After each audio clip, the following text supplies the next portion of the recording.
Bonjour les aquarellistes et bienvenue dans ce nouveau tuto de notre petite bibliothèque d'inspiration en aquarelle. Un petit carnet que je vous propose de créer avec de toutes petites aquarelles où vous irez piocher en cas de panne sèche d'inspiration. Aujourd'hui, je vous propose de travailler des sapins dans la brume. Je vais vous montrer une technique, il en existe plusieurs. Je vais peut-être même vous en montrer deux des techniques. Pour ce tuto, je vais utiliser trois couleurs. Le vert olive clair 727 de chez White Nights. Le vert 725 de chez White Nights, c'est un vert foncé. Et l'indigo de chez Daniel Smith sans numéro, il est tellement foncé que je l'utilise comme gris foncé. Il est évident que vous n'aurez pas forcément les mêmes références que moi dans vos palettes. Prenez ce qui s'en rapproche, mais avant tout, prenez ce qui fait vibrer votre cœur, je ne cesserai de le dire.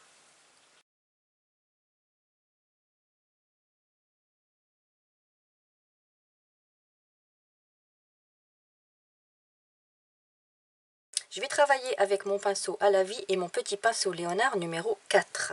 À chaque fois que ma main sortira de l'écran, c'est que j'irai chercher de l'eau dans mon petit pot qui est à droite. Allez, on va commencer par la ligne de crête que je vais mouiller avec des petites vagues et que je vais mouiller jusque là, de biais. Je mouille toute cette partie-là. Dans ma coupelle, j'ai dilué un petit peu de gris foncé. Et je vais juste au niveau de cette ligne, faire dépasser mon pinceau dans la partie sèche pour avoir la cime des arbres. Qui soit bien délimitée. Donc comme je ne vois pas bien où j'ai mouillé, eh ben je teste. Si ça se diffuse, c'est que c'est dans la partie mouillée. Et si c'est bien sec, c'est que c'est dans une partie sèche. Voilà. Je retourne chercher un petit peu de pigment. Et je descends un petit peu pour faire l'effet brouillard. Mais là, je reste bien dans la partie humide. Voilà, je ne vais pas en faire plus que ça. Et maintenant, j'attends que ça sèche. À vous. J'ai attendu une dizaine de minutes que ce soit sec. Pour être sûr que ce soit sec, vous touchez. Si vous sentez que c'est encore un peu lourd, vous attendez encore un petit peu. Là, je sens que c'est encore un peu lourd, mais ça suffira pour que le dessus de mes sapins ici soit assez découpé. Maintenant, on va remouiller. Je vous montre comment on va remouiller dans cet espace-là, comme ça, entre les deux crayons qui sont là, parce que vous ne verrez pas la partie qui est mouillée à la caméra. Donc, je reprends mon pinceau à la vie et je remouille comme je viens de montrer. Je vais même descendre un peu plus bas sur le bas, un petit peu comme un triangle. Voilà. Je prends mon pinceau Léonard et là, je vais chercher mon gris pur. Et je vais commencer mes sapins dans la partie sèche. Ah bah c'est plus beau. Ah bah non, vous voyez, c'est pas assez sec. Parce que le dessus ici, il n'est pas assez sec. Mes sapins vont être un peu flous. Je vais en faire un pour vous montrer. Ouais, c'est encore trop humide. J'ai commencé trop tôt. Donc je vais finir celui-là. Mais attendez que ce soit bien sec. C'est pas grave si les deux ils y sont. Voilà, ça vous montre ce que ça donne quand on travaille sur support humide. Vous pouvez en faire quelques-uns, il n'y a pas de problème. Mais il faut quand même maintenant attendre que l'ensemble sèche. Voilà, j'ai attendu cette fois plus d'un quart d'heure. Je reprends mon pinceau à la vie et je remouille mon triangle. Je reprends mon pinceau Léonard, mon gris. Et je vais tester.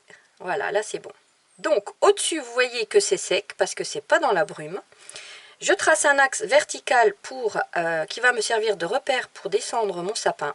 Et après, je trace les branches. Donc là, je vous invite quand même à vous entraîner sur un brouillon d'abord pour faire ces branches-là. Et après, on s'amuse à tracer des sapins dans la brume. Le bas est dans la brume.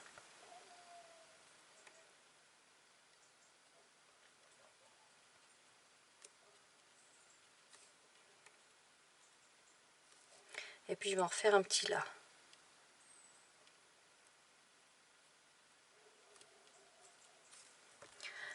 J'ai ces deux-là qui sont dans le fond, ça ne m'empêche pas d'en faire qui sont plus nettes, plus proches, de par-dessus.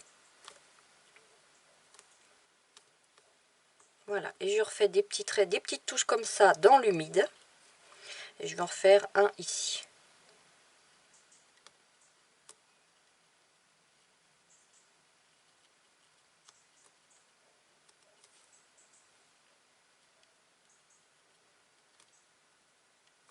Ouais, je vais même, pour quand même avoir une belle densité de forêt. Je vais en faire un petit peu plus quand même. Derrière aussi. Voilà, après vous en faites autant que vous voulez, hein. Mais à ce niveau-là, on reste dans des tons de gris.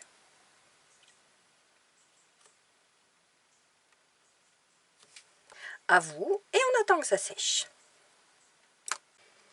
Voilà, j'ai attendu 20 minutes. Troisième étape, on va mouiller une autre séquence, comme ça de biais, en laissant surtout du blanc à ce niveau-là. Et puis, on peut mouiller jusqu'en bas. Voilà. Donc, je reprends mon pinceau à la vie. Hop, je mouille tout. Je prends mon petit pinceau Léonard. Et là, on va changer de couleur. On va passer au vert. Puisque les sapins commencent à être moins dans la brume, on distingue leur couleur. Plus c'est loin, plus c'est dilué. Et c'est le même principe. Au-dessus, ils ne sont pas dans la brume. En bas, ils le sont. C'est dilué.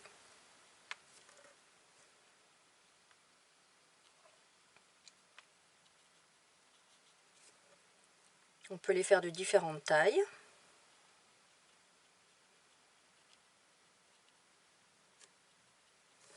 Et vous voyez qu'ils n'ont pas non plus la même intensité. Là, c'est plus clair. Il y avait plus d'eau sur mon pinceau.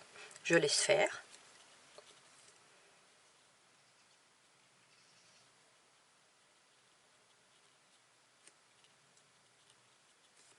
Un petit peu de vert par-ci, par-là. Ici, ça coule, je laisse faire aussi. Et je continue.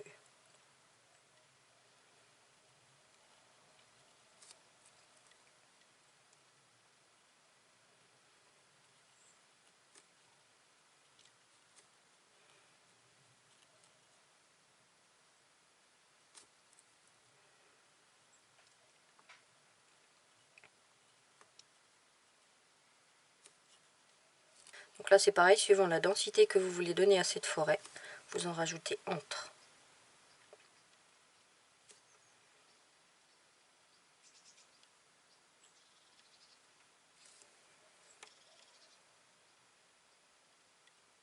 Voilà pour cette partie-là. Et je laisse sécher. À vous.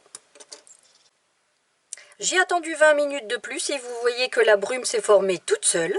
Et maintenant, on va travailler les sapins du premier plan. Ici, je ne les trouve pas assez gros, ce qui fait qu'on n'a pas trop la perspective, donc je vais les faire en plus gros. Et comme c'est au premier plan, on va travailler plusieurs couleurs. On va prendre le vert olive, le vert foncé et le gris. Et on va les travailler sur support sec.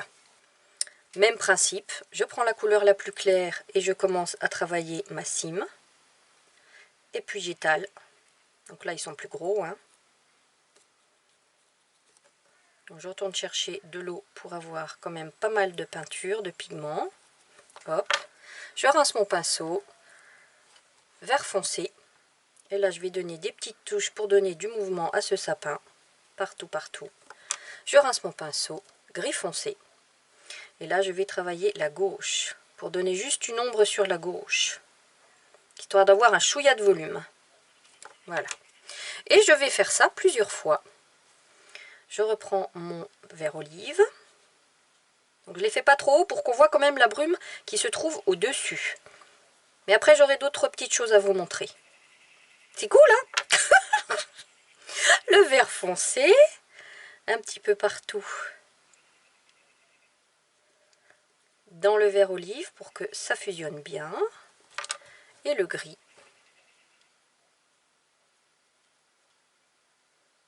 Hop, à vous.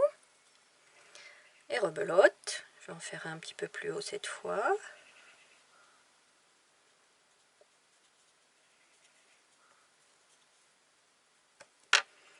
Le vert foncé, vous voyez, je rince même plus mon pinceau.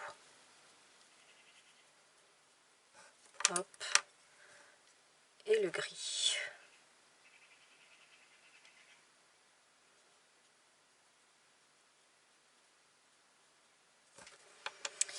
Et je continue un petit peu plus bas. On va en faire deux là d'ailleurs, tiens. Hop, vert foncé.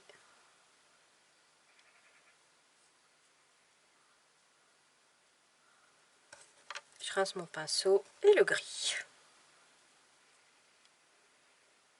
Ouais, petite touche le gris parce que si j'en mets trop, ça va faire trop compact. Et puis on verra plus, plus la couleur. Tiens, j'en rajoute un petit là derrière parce que sinon ça va être un peu vide. Voilà, puis un petit là aussi, tiens. Voilà. À vous! Alors maintenant, à ce stade-là, vous pouvez vous dire, en regardant votre aquarelle, tiens, je trouve que la forêt n'est pas assez dense, c'est trop régulier, c'est 3 lignes. J'ai envie de rajouter des arbres ici, ici, puis peut-être ici. Donc ce que vous pouvez faire, c'est rediluer un petit peu de gris dans votre coupelle. Alors moi, je rappelle que j'ai toujours une coupelle en porcelaine à côté, parce que je range mes aquarelles dans une boîte en bois, je ne peux pas faire mes mélanges dans le couvercle. Donc j'ai mon petit support en porcelaine comme ça. Alors, un gris très dilué. Je vais rajouter un petit sapin ici.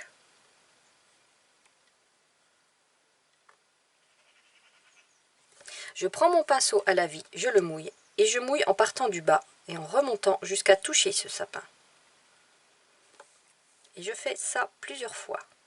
En fait, autant de fois que vous le souhaitez, jusqu'à ce que que ça vous satisfasse, que vous ayez l'impression que vous avez assez de...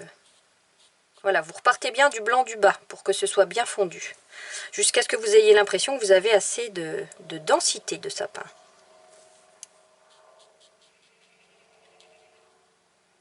Donc voilà pour ça. Et dans le fond, ce sera encore plus léger. Je ne retourne pas chercher de couleur. Je travaille avec ce que j'ai sur mon pinceau.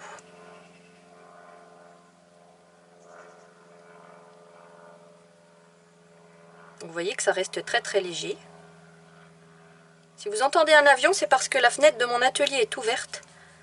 J'enregistre cet atelier début septembre. Voilà, donc là, on a vraiment l'effet brume. On peut même rajouter des petites touches par-ci, par-là, pour continuer à remplir tout ça. Voilà, je continue sans avoir été chercher de pigments sur mon pinceau. Ce qu'il y a dessus suffit largement.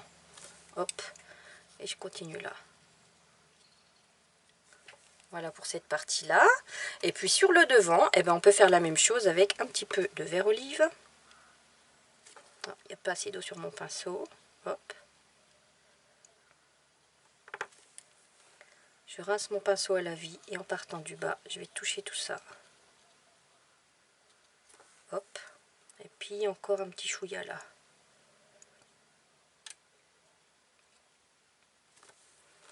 Hop, je pars du bas. Hop. Puis encore un petit là. Allez, un petit dernier pour la route.